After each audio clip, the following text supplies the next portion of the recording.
Plejer li jilab ma' Mqabba Football Club jinsab akkużat bl-attentat ta' qtil ta' tarbija 14-il xahar wara li jeżżiża b'mod vjolenti. It-tarbija bħalissa tinsab fil-kura intensiva tal-Isptar Mater Dei issofri minn ħsarat f'moħħha. L-akkużat Rotimi William Sakande, plejer tal-ewwel diviżjoni li preżentament jifforma parti mill-iskwadra ta' Mqabba, inżamm arrestat.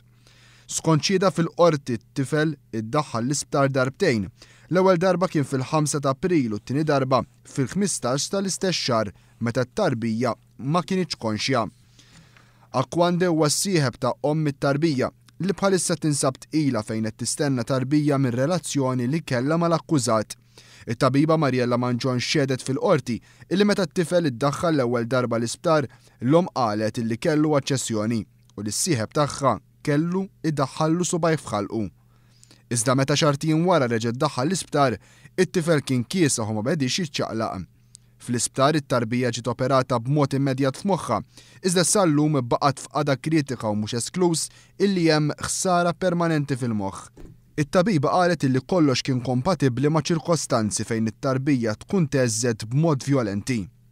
Sa dan it-tant ta' 19-il sena għamlet talba lil qorti kostituzzjonali biex tirrevoka care order li ċaħdita milli tara lil bina ta' sentejn u tarbija. L-om qalet li għalkemm it-tobba kienu qalu li bina kien sofra minn xi daqqit frasu huwa kien weġġa biss wara li waqa' minn ġolkott li kien fih.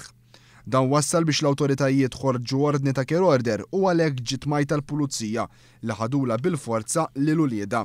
L-om kienet diġà għamlet talba r-revoka tal-care order quddiem il-qorti tal-maġistrati, talba illi iżda ġiet miċħuda.